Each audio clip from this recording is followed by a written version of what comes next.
Hello and welcome or welcome back to the Obsidian Mirror, where we pause a moment to reflect. Today I am going to do a stratified deck read, which is one of my favorites. And I'm not sure what the cards have for us today, so we are here to discover together. And while I shuffle and select cards, I invite you to do whatever it is that you need to do for you at this moment. Perhaps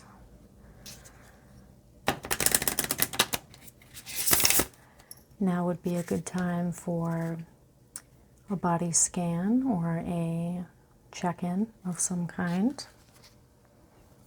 Maybe grab something to drink or a snack.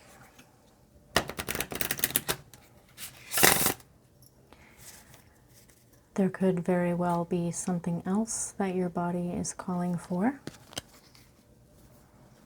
like some deep breathing, which I will join you in a moment.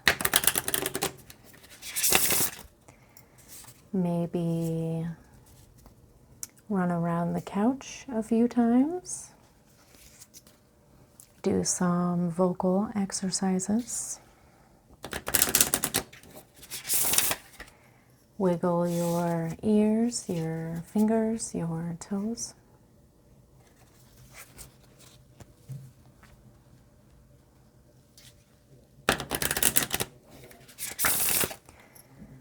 This spread is meant to separate a situation into layers.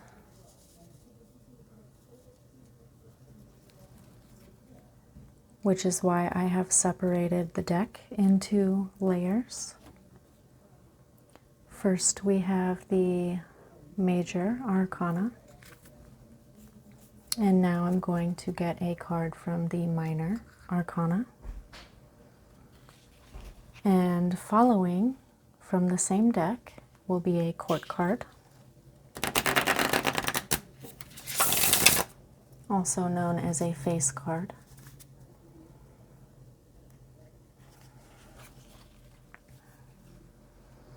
For any other tarot readers out there, or anyone who have been getting readings, watching readings, have experience with the tarot, I'm wondering what you might think about this spread. If you have done a split deck reading before or seen it done.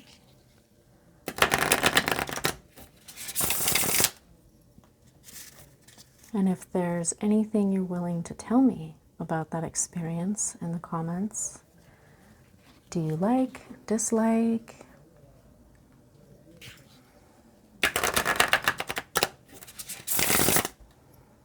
How have you done it or seen it done? What was that experience like for you?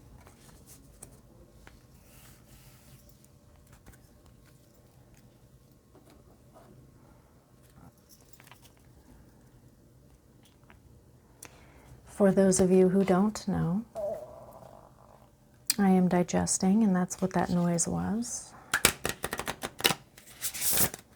Further proof that I am not a robot. As if my scarred hands weren't proof enough. But what I was getting at before my stomach so rudely interjected was that these spreads have been developed specifically with this channel in mind. I worked on the behind the scenes development of this channel for 6 months before I started recording. There was a little bit of anxiety involved and self-doubt, but I'm here now, better late than never.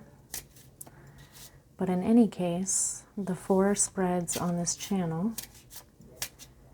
were specifically for the obsidian mirror, and I am excited to share them with you and to get any feedback you feel willing to share. This work is important to me.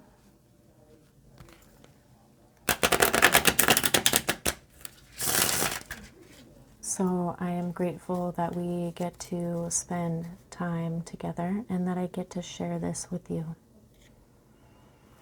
And if there's anything at all that you like about this video or channel, please let me know.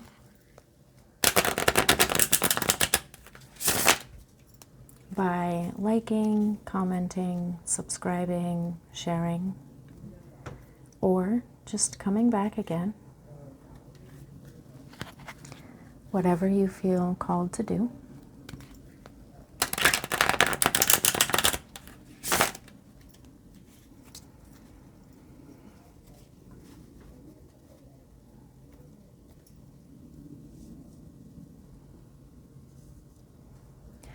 And if you are frustrated by my pace or how I speak,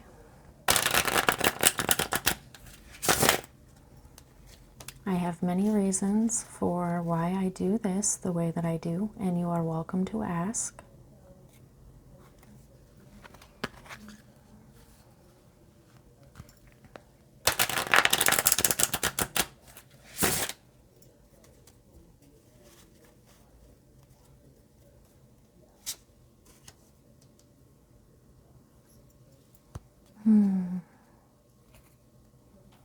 Okay.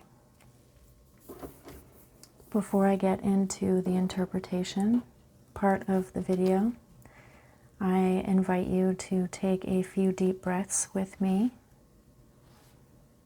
starting now.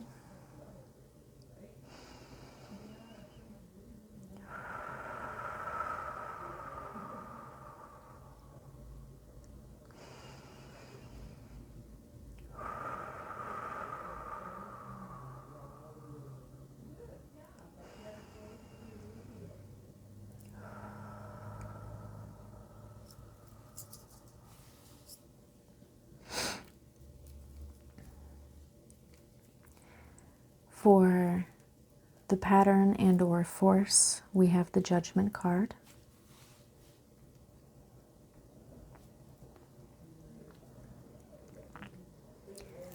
This can represent, obviously, some kind of judgment. It can also represent a contract of some kind, the finalization of a decision, signing on a dotted line, a legal outcome of some kind. It can also represent an internal decision, a conclusion that we have come to after some impetus. We have been through it or gathered the data, and we are pretty sure by the end of this examination that we know what our decision is, how we feel about a thing, how we are going to handle it moving forward. This is a post-shift card after transition.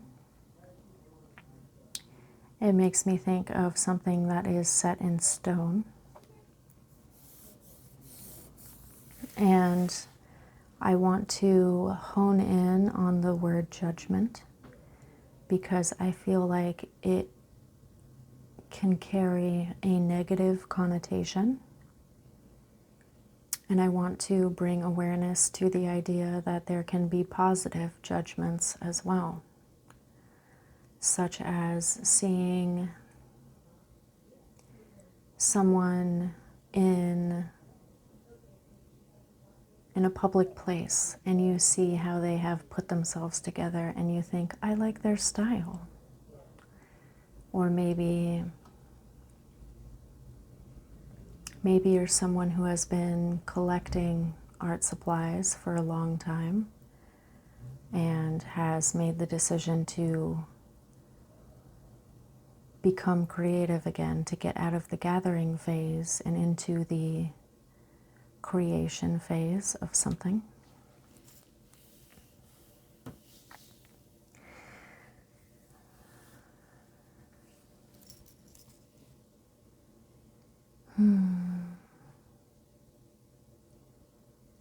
There is a sense of finality here, and I wonder if that is true,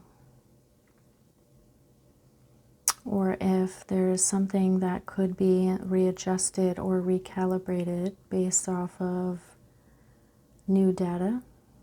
Sometimes we are quick to judge, first impressions being what they are. I am someone who has experienced a lot of misjudgment. People see me and they assume certain things and then seem quite surprised when I turn out differently than the idea they had of me in their own mind. So when it comes to this card,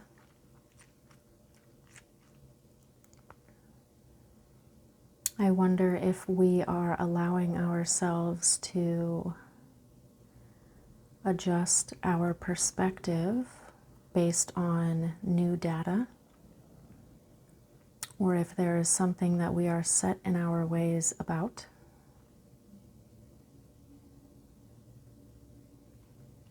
I wonder if we are being cautious or harsh, maybe, and where that caution or discernment could very well serve us and also very well serve to keep us at a distance. And I think that in terms of judging ourselves or others, while we want to stay safe, I think that there could be a little bit more space for allowing mistakes. Sometimes when we meet someone and we judge them, later we learn that we met them on an off day. Perhaps they had a bad hair day, a disruptive day that we don't know about. Perhaps it was laundry day and we picked them apart based off of misunderstood input. I'm going to move on to the lived experience, which is represented here by the Four of Cups in reverse. Sorry, I'm already getting ahead of myself looking at the imagery. This card always makes me think about scurrying and walking on eggshells and trying not to upset others, trying not to put too much weight in interactions with other people, being mindful of their emotional experiences, and trying not to add too much to other people's plates. It also gives me a sense of being sneaky without necessarily having to be sneaky. Perhaps this is learned behavior. Perhaps this is instinctual. Perhaps this is something that we can look at a little bit more closely and understand if it is warranted or not. Perhaps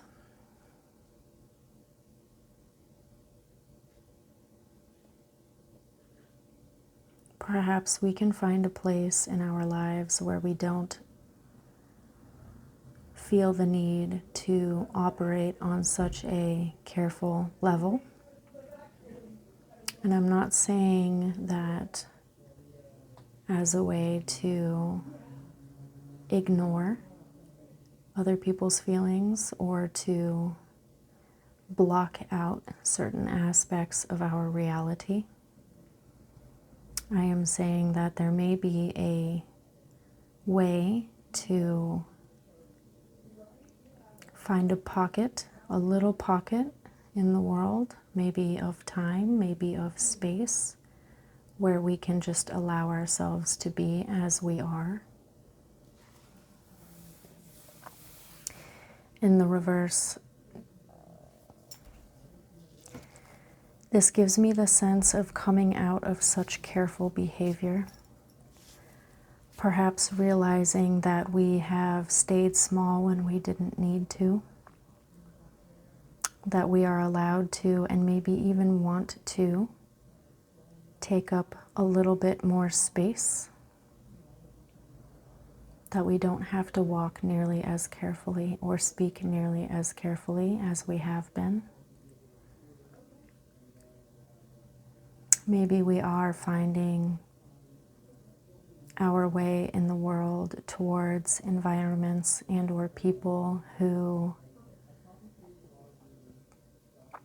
are able to meet us differently. Maybe there is an opportunity here for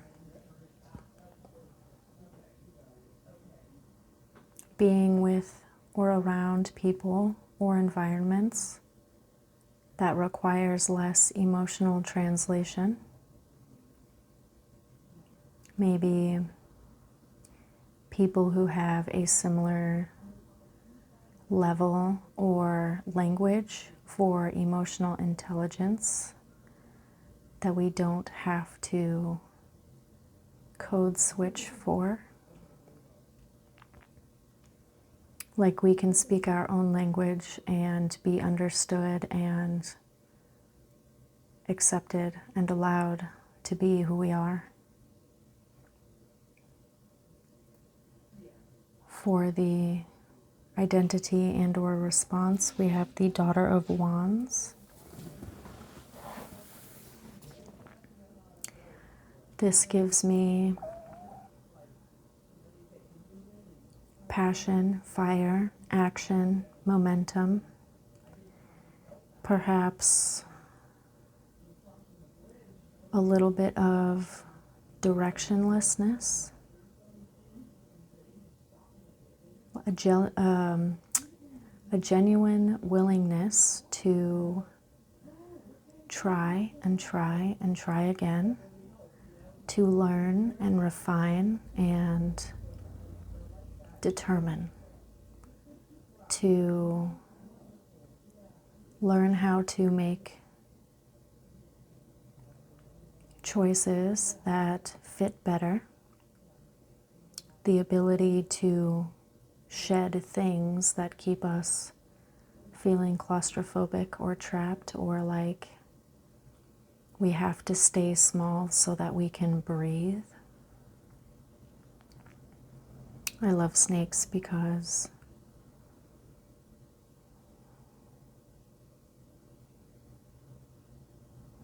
they have the ability to stay simply in their power. They don't need arms and legs. They don't need opposable thumbs. And they still get exactly what they want out of life.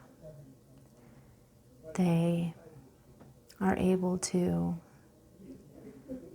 shed previous selves and previous identities in a way that is tangible. We can see it. That was the old you. And this is the new, shiny, living you. It is constantly becoming. And snakes are aware of temperature. When they are too hot, they seek shade, and when they are too cold, they seek the sun. It's very simple math, and it is led by an innate awareness of the body and the ability to stay tuned into one's reality and to adjust accordingly without overthinking. Daughter of Swords is more of an internal experience, potentially. One of self-knowing, self-authorship, of choosing who we are minute by minute and letting us discard what doesn't fit us or serve us any longer. There's a certain commitment to internal mastery, of constant refinement.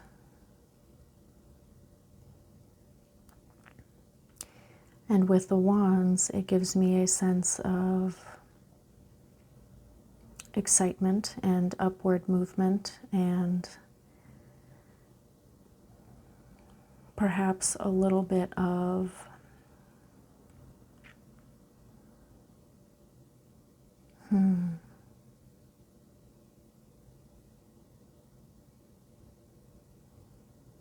need for practice, maybe. There's a wildness that I'm getting from the card right now, sort of like a fire that blows with the wind. It just consumes and moves and won't stop moving. So the excitement can be agitation, and it can be a gentle reminder to slow down sometimes, and that everything is going to happen in due time. A caution against impatience, and not to be so consumed by self that we forget our surroundings.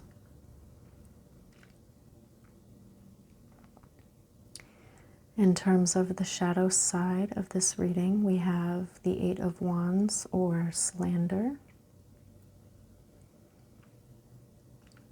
And this also gives me a sense of quick-moving energy. Perhaps moving faster than we can really keep track of. And it is a card of communication. And I want to bring up the idea that sometimes words can get away with us, or we can get ahead of ourselves when we're trying to communicate a point. And sometimes the content of what we say changes depending on the audience. It makes me think of misrepresentation, perhaps misrepresenting the facts, or exaggeration, or the way that we are speaking in this moment does not truly represent who we are or how we experienced something at the time, or there's a mismatch here. Something potentially off and or wrong.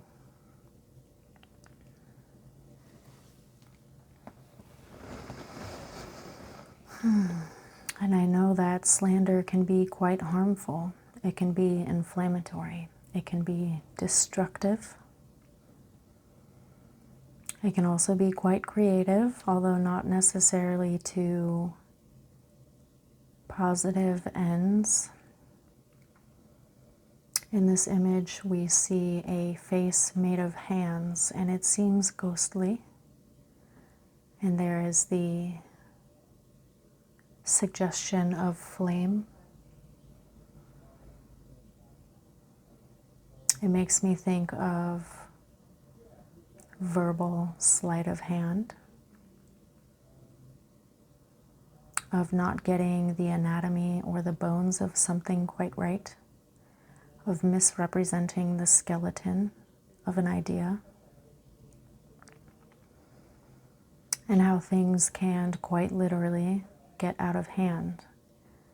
They can snowball, they can grow beyond the point of origin in a way that is hard to control and maybe even impossible to erase. So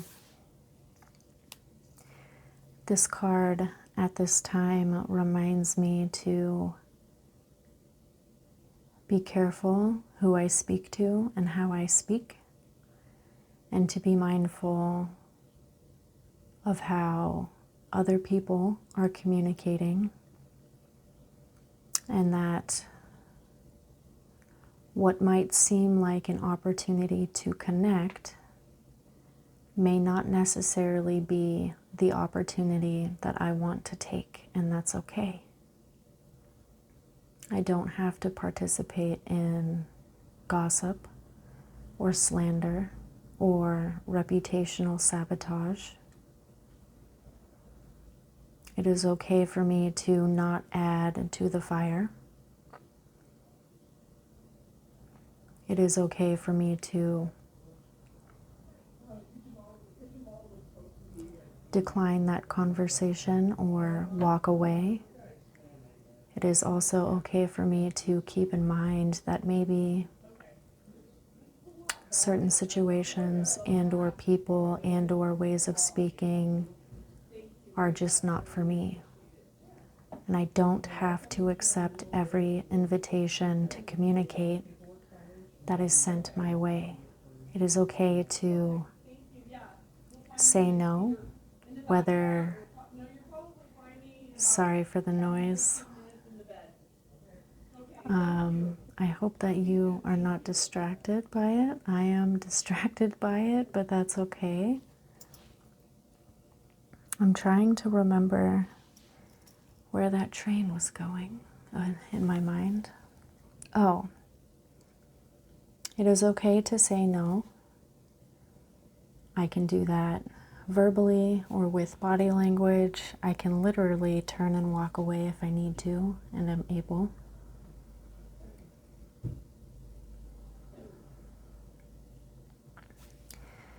If I were to put this all together, it makes me think of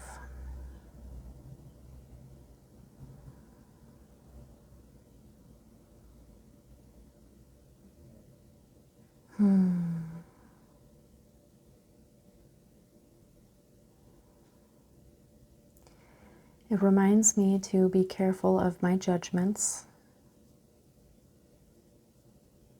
how I judge myself and others, and that it is okay to take up a little bit more space mindfully, and that I can stop using my past as a measuring stick in some ways.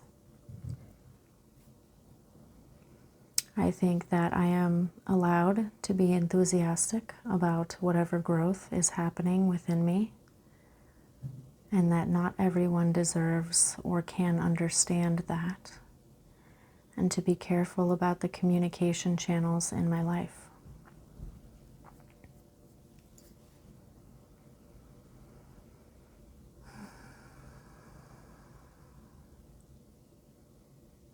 I think that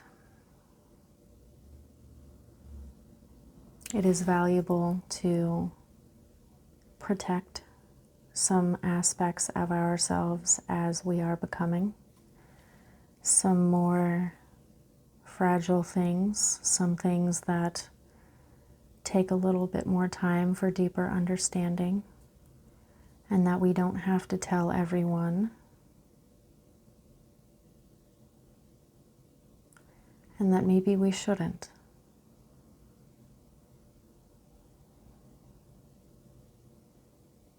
I'm not sure if I am able to communicate succinctly about this spread at this time. I'm getting really just a sense of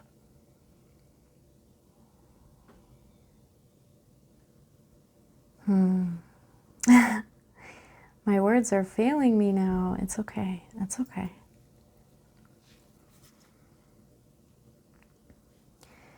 I feel called to share a little bit of myself right now, and maybe that can wrap up this spread. But part of the reason why I speak the way that I do on this channel is because when I was very young, I went through some very difficult times and turned to silence.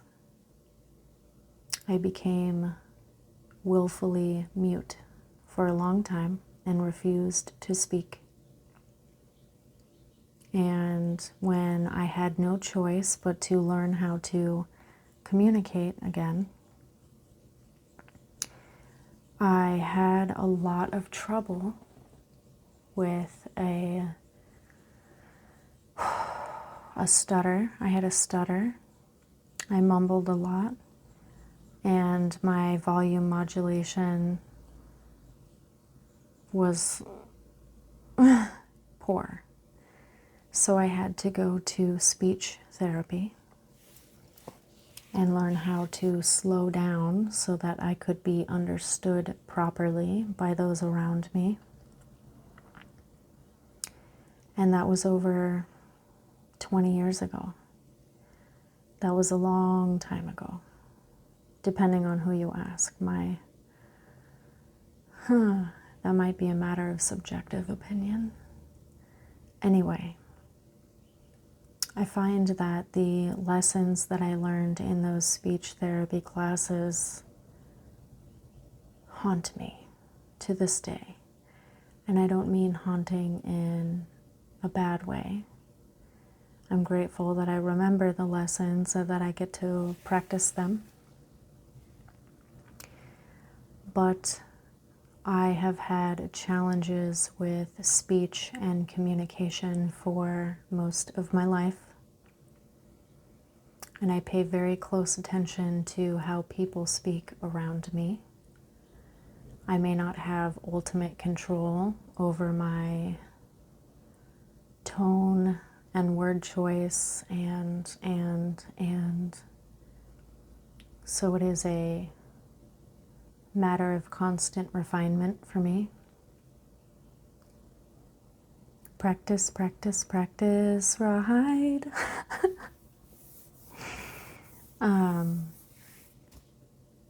Oh wow, my cheeks are flaming up. I'm embarrassed that I sang anyway. It's okay.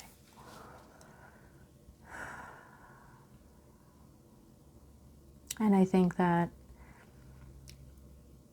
I watch a lot of people around me speak carelessly and speak without thinking and speak without really trying to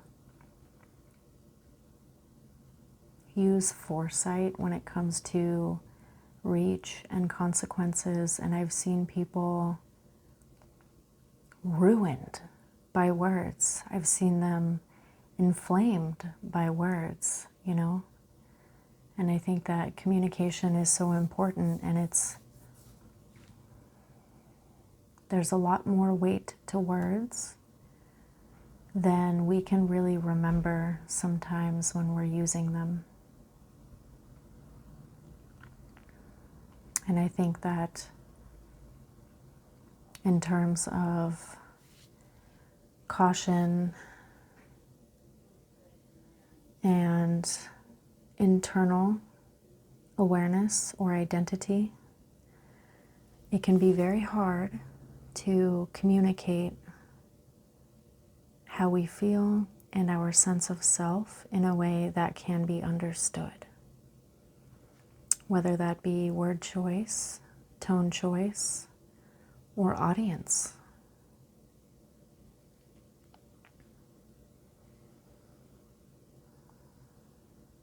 So I think there is an opportunity here for more practice. like I am practicing here with you now, and that I am going to try and remember to deny invitations to inflammatory speech, which may take some practice, but that's okay. I'm getting better at it every day. And if you have found yourself as the subject of slander or gossip or anything of that kind, I want to let you know that I sympathize and I empathize, and that I believe there is more for you out there, that there's a possibility to find like-minded community for yourself where you are able to freely express who you are in the moment, maybe who you are becoming, that you can find somewhere and some people where you can take up more space without hurting anyone. I believe that it is possible. I feel like I've been rambling for quite some time, so I am going to end the reading here with a deep breath, which you can take with me.